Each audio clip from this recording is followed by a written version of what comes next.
Hello there, welcome to the Football Bloc. My name is Brandon, and today I'm going to give you my prediction for the 2025 Champions League Final. So if that sounds interesting, let's hop right into it.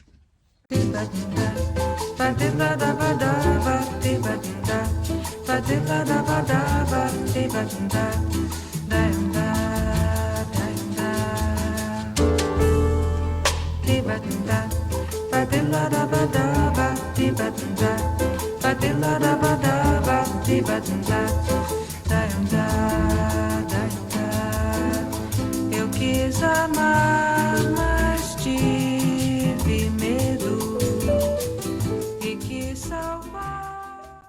So the 2025 Champions League Final is finally here. One game left before we see who becomes the king of Europe for the year of 2025, for the 2024-2025 season. It's been a great season so far, very exciting, lots of good games, lots of good matchups, and to cap it all off, the crown jewel of the tournament, in the final here, we have PSG going up against Inter Milan. A very exciting matchup, a very interesting matchups in many ways. If you have watched this channel, you know the formats. We're going to look at both of these teams, their paths up until this point, how they're doing outside of the Champions League and the rest of the competitions that they're playing, and how they line up against each other, and then, of course, a score prediction. I do have to say, this marks 5 years since the first time I did a Champions League final prediction on this channel. Back in 2020, I did a prediction. It was actually a vlog type video for the 2020 Champions League final between Bayern Munich and PSG there, the COVID year. So it's been 5 years since then. Not exactly 5 years, because obviously I had to postpone that final, but still, thank you very much for all those who tune in, all those who watch, and all those who enjoy my content. So of course, I have to say thank you to all you guys who have been around for that long. But without further ado, let's get right into the video. Let's start off looking at the home team, technically the home team, PSG. And I have to admit, this is the best PSG that I have ever seen. Now, granted, I haven't been watching for an insanely long amount of time, but in the about a decade, 11-ish years that I've been watching soccer, PSG has never looked better than they do now. And it is really ironic because this is the first time that they don't have the major superstars. They don't have Mbappe, he left. They don't have Neymar, they don't have Messi. They don't even have the old guard. Like, there's no Zlatan Ibrahimovic or Edinson Cavani, Thiago Silva, David Luiz, those type of guys. Of course, there's still a bunch of stars in this team, but it doesn't feel like that inauthentic, almost fraudulent Galactico type of method that they're going for in signing players. They're not just signing the most popular guys off, the transfer market or something like that. They are signing players that fit into a very specific system built around a very talented manager in Lucho Enrique. You can very clearly see what he is trying to do, the plan that he has, how he wants this team to play. You saw it a little bit last year, but now we're fully seeing it into fruition. Outside of the Champions League, it has been near perfect for PSG. They wrapped up Liga in around late April. They only lost 2 games the entirety of the season. There was a massive point gap between them and the second place team. And they also won the Coupe de France as well. They beat Reims in the final, and it was a relatively simple and easy game for them. 3-0 victory there. Now, into the Champions League, though, they actually started off the season pretty poor, in my opinion. The first game of the season, for example, they played Girona, and they only won 1-0 after a goalkeeping error. Then afterwards, in their other games, they didn't win a single game through October or November. In fact, they lost some pretty high-profile matches. They lost to Arsenal, they lost to Atletico Madrid, and then they also lost to Bayern Munich. And I would say, in particular, the game against Arsenal and the game against Bayern Munich, they got completely outplayed, in my opinion. But they were able to completely turn it around in December. They defeated RB Salzburg. They had a very convincing win, a very necessary win right there. But I think the catalyst for not just PSG, getting back on track and qualifying for the knockout rounds, but also their whole season. Was that victory against Manchester City, where they were losing at one point, but they had a very, very concerted effort to come back, and they were able to achieve that comeback, and they ended up winning on the night, and that basically qualified them to the knockout rounds. They had to go through the playoffs, but still, that I think was a season-defining moment there. And then in the playoffs, they went up against the fellow League side, Brest, utterly obliterated them 10-0 on aggregate, just an insane scoreline. And then afterwards, they went up against Liverpool in yet another season-defining matchup, you have to say. At this point, PSG was in really, really good momentum. This is when you start to see Ousmane Dembele really click into form and start playing as the player that we know him now. You also saw the whole team really start to gel together. And Liverpool, though, was the best team in the world at the time. They're running away with the Premier League. This was seen as a very exciting matchup. And I would say that most people probably thought that Liverpool was going to end up going through. That ultimately did not happen. It was a very, very tight matchup. It ended up being 1-1 on aggregates. PSG lost the first leg, but then they won the second leg in Anfield. Went to penalties. Donnarumma came through, made some big saves, and it was a very close matchup. But you do have to say that I think PSG overall was the better team in the first leg, second leg, all throughout extra time. When you total up all those minutes, I think PSG slightly were the better team, leading them to the quarterfinals. They went up against Aston Villa, an underdog team at the time, but still a very strong opponent. And PSG, for the most part, I think showed why they are one of the best teams in the world. In the first leg, they came away with a very convincing 3-1 victory. Now, the second leg got a little dicey, where they were up 2-0, but Aston Villa was able to make a comeback, and on aggregate, they were only 1 goal away. PSG was able to hold off Aston Villa, though, and bringing them to the semifinals, where they went up against Arsenal. And I think at this point, this is where you see PSG in their best, at their top form. They defeated Arsenal in both legs. At no point really did it look like Arsenal was going to come back. There was a moment of uncertainty towards the end of the second leg, but for example, the beginning of the first leg, just that 20-minute performance there, that might be the best we've ever seen PSG, where this Arsenal team, who some people say that they had the best defense in the entirety of Europe, they were getting torn to shreds by just Kvaratskhelia, Ousmane Dembele, Desiree Doué up top. Like, it was just electric football from PSG, leading them to the final, where they now face Inter Milan. Now, speaking of Inter Milan, they have also had a very successful season overall in terms of their performances, but it hasn't been perfect. There has been some very high highs, but also some very low lows. In Serie A, for example, Inter Milan went into the season as the defending champions. They were amazing last year. I've said it before on this channel. The 2023-2024 Inter Milan team was one of the best Serie A teams that I've ever seen. And I was expecting them to replicate that form this time around here in Serie A. And while they definitely weren't terrible, they did put up a pretty good title defense. You could still see they declined a little bit, specifically defensively. They were still winning most of their games. They weren't losing a lot of the games in the early part of the season, but they were still conceding a lot of goals. For example, that crazy 4-4 draw with Juventus in October. You also saw them losing some of the most crucial matchups. For example, they lost the first Milan derby. They also ended up losing to Juventus later on in February. And then also recently they lost to Roma as well. And then it's these little moments here and there which saw them fall away in the title race at the last moment against Napoli. Napoli and Inter Milan were locked in a very, very tight title race. It went all the way to the end of the season. And you have to say, what really kind of caused Inter to drop the ball was in the second to last game, the penultimate weekend of Serie A. They dropped a 2-goal lead against Lazio. They let Lazio come back into the game, and then they just put all the eggs in Napoli's basket, you do have to say. Napoli got the job done, and Inter with only 1 point behind, still, they weren't able to defend their title. Like I said, it was the big moments here, but that also translated to their other tournaments as well. The Supercoppa Italiana, Inter Milan got defeated by AC Milan in the final. They were winning at 1 point, but Milan was able to come back and defeat them in dramatic fashion. And then similarly, in the Coppa Italia, in the semifinals, Inter Milan got obliterated by AC Milan 3-0 in the semifinals. An embarrassing performance there, slashing their hopes of a treble, because at one point it did look like Inter was gunning for a treble. Now, you do have to say, though, that it does seem like Inter Milan is putting most of their eggs into the Champions League basket.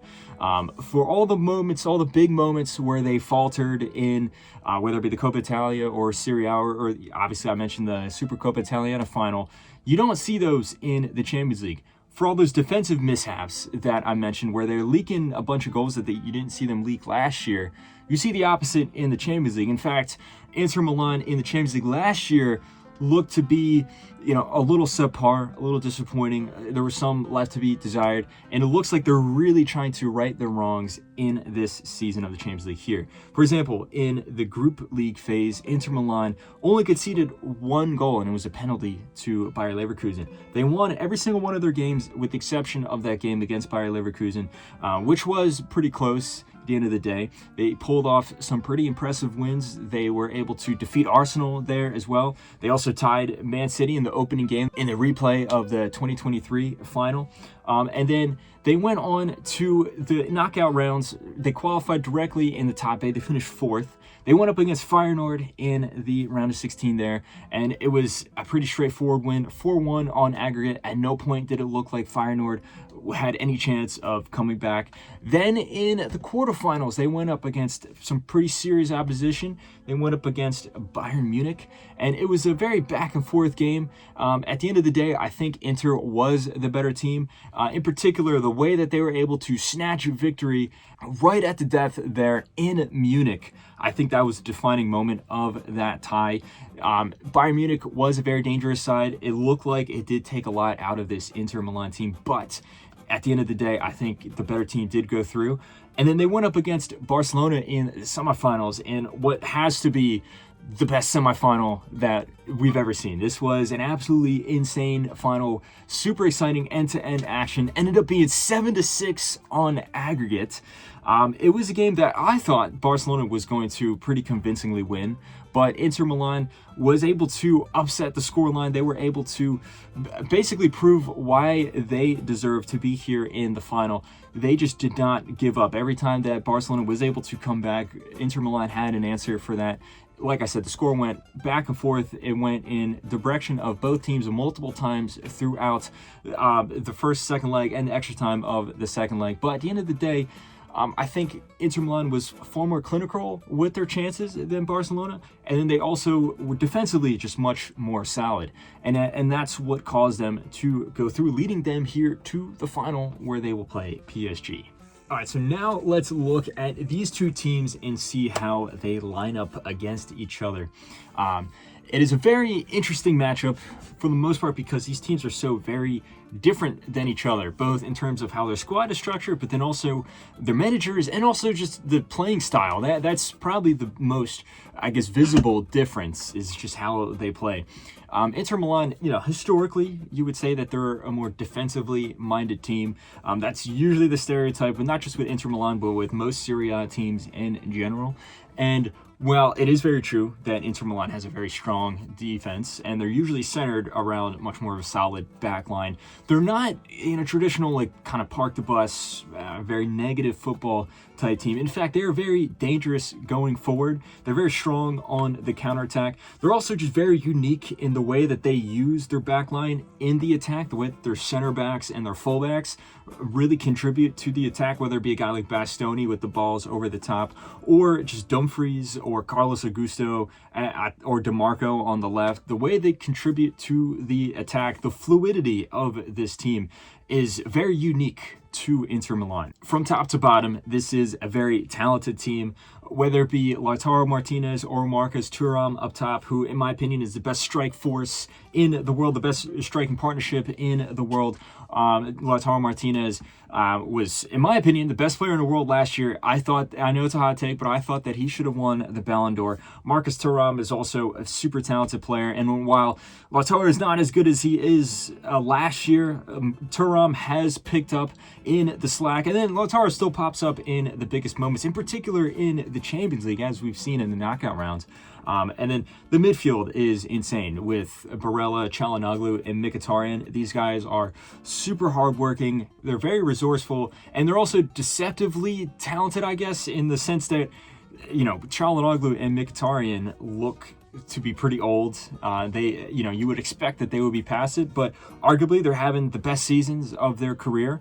And then the back line is, the bread and butter of Inter Milan, like I said, as a stereotype goes. But whether it be Bastoni or Acerbi or Darmian or Bisek, who's a new addition to the side, they are a very solid backline, one of the best defenses on paper. And then Jan Sommer, I think, is quite possibly the most underrated goalkeeper in the world. He has shown up for Inter Milan, in particular in the Champions League, so many times. There's so many clutch saves that he made. Just look at the saves that he made against Lamine Yamal, in particular in that semifinal against Barcelona.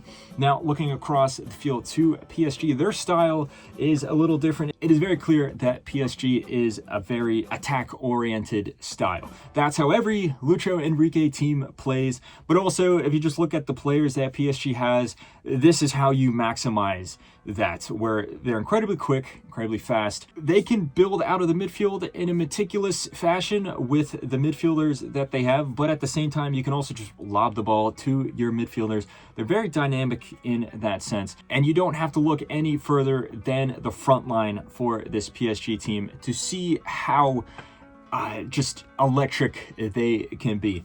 Ousmane Dembele, Kvaratskhelia on either side can absolutely murder any team. And then you also have to look at their other attacking options as well, the people that they can bring off the bench. They usually start either Desiree Doué or Bradley Barcola, both who have contributed with a lot of important goals this season. But then you can also bring Gonzalo Ramos off the bench, who is a very good impact sub.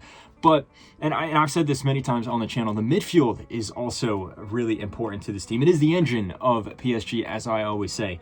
João Neves, who has been a wonderful signing for PSG, but also Fabian Ruiz and Vitinha are all extremely talented players, very good both defensively and offensively. They're really good at controlling the tempo of the game. They're really good at facilitating the ball and spreading it out to their dangerous wingers.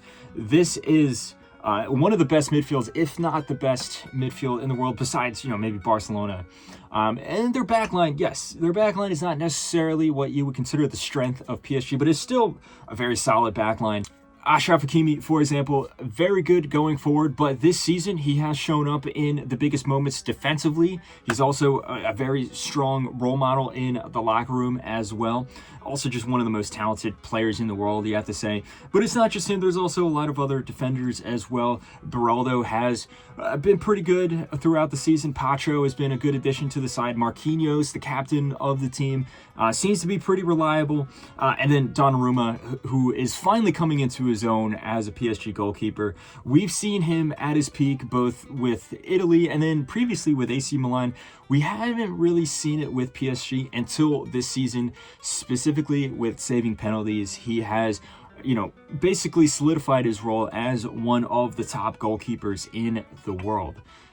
Now, how do these two teams set up against each other? It is going to be a tactical battle between Inzaghi and Lucho Enrique. Like I said before, Inter Milan, you would say, are more centered around the defense. They're more of a solid team defensively, but they have a very unique style overall.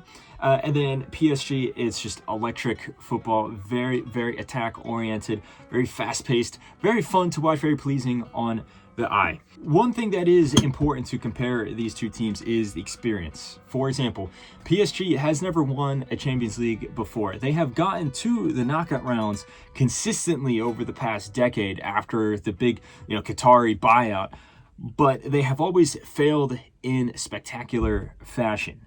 Last year, for example, was yet another chapter in this story where they were heavily favored to go through to the final against Borussia Dortmund, an underdog team, and Borussia Dortmund outplayed them in both of the games. Now, you could say PSG got unlucky, but still, that is something that is very important that you do have to mention when looking at this PSG team. On the other hand, you have Inter Milan, who have a lot of Champions League experience. They've won this tournament 3 times before, but they haven't won it since 2010.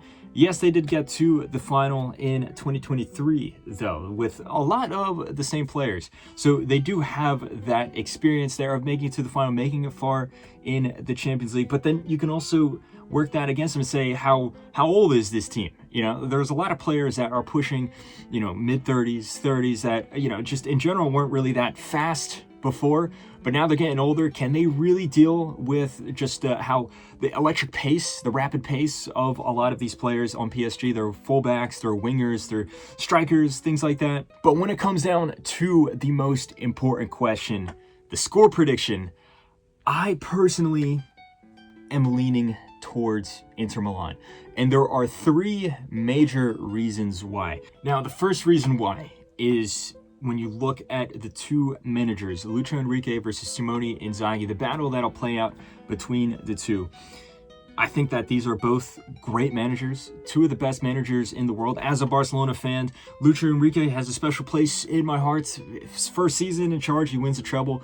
Great manager, but you do have to say, Simone Inzaghi is more of a tactician. I think he is, in terms of the tactics, much more astute than Lucho Enrique. The benefits that Enrique offers to a team, his strengths, is just how he motivates the players, how he's able to get the players playing in the roles that they best fit, and particularly when in terms of like attacking football, things like that.